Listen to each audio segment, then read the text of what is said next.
Unsa ang mga pulo nga ato ang angay hinumduman sa gibasa ron nga ebanghelyo?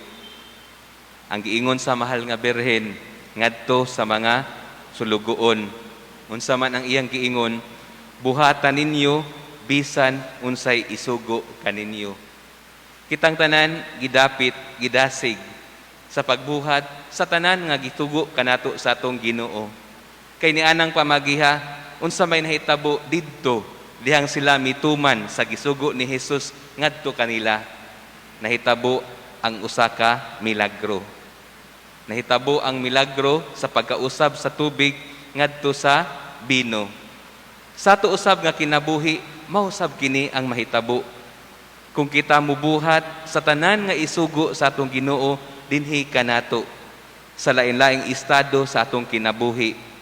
Maminyo man, marelihiyoso man, o baka magpabilin ikaw nga single sa imong kinabuhi, naghalad ni ini ngadto sa Ginoo. Kung ikaw di ay mutuman sa isugo sa Ginoo kanimo, anaa diha ang milagro. Siguro kung maghisgot tag milagro, kadaghan nato mutan-aw sa dagko kay nga mga butang. Apan kung mutan-aw ta adlaw-adlaw, daghan kaayo ang mga milagro nga nahitabo sa ato ang kinabuhi. Daghan kaayo ang mga panghitabo nga dili nato maeksplikar kung nganong nahitabo kini kanato. Apan kung atong tan-awon tungod kuni sa dakong gugma sa Dios kanato, iyang gihatag kini mga butanga bisag makaingon siguro ta nga dili ta angay. Ato sang tan-awon ang nahitabo sa mga sulugoon. Unsa may nahitabo sad sa ilaha? Giinan sila nga pasudlan og tubig ang maong mga tadyaw. Kung hinumdum siguro ta sa unahan sa maong ebanghelyo, pila naman to kaadlaw nga nahitabo dito sa kasal.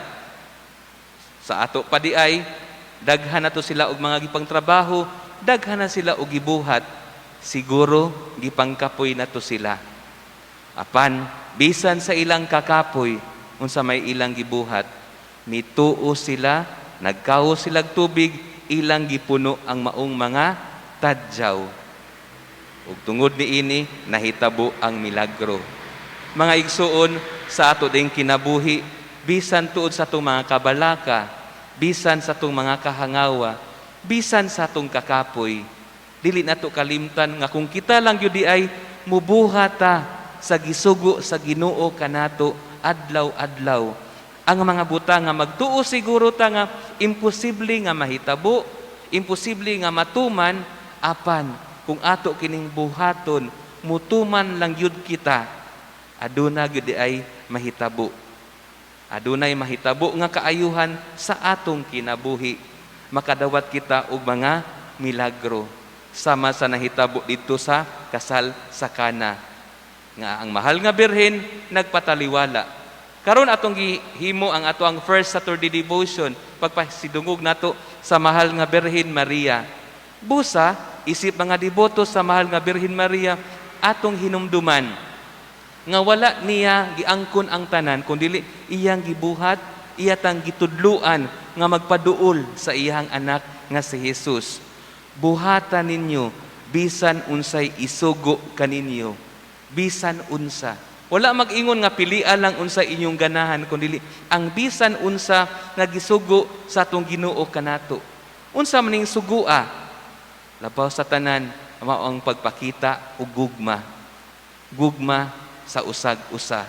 Kay kung nahigugma ta sa Dios, ato kining ipakita diha sa mga tao nga naa sa ato ang palibot, diha sa kinaiyahan nga kita di ay nagpakabana, naningkamot po di ay sa atong bahin nga ato sang mapadayag ang buhing gugma sa Dios. O kung mao kana, walay imposible mahitabo ang dako kayong milagro, adlaw-adlaw nga milagro diha sa ato ang kinabuhi. Mao nga sa atong pagpadayon sa pagsaulog nining Santos nga misa, pangayoon nato ang grasya nga unta kita makaantigo, nga kita mubuhat sa tanan nga gisugo sa atong Ginoo kanato. Hinaot paunta.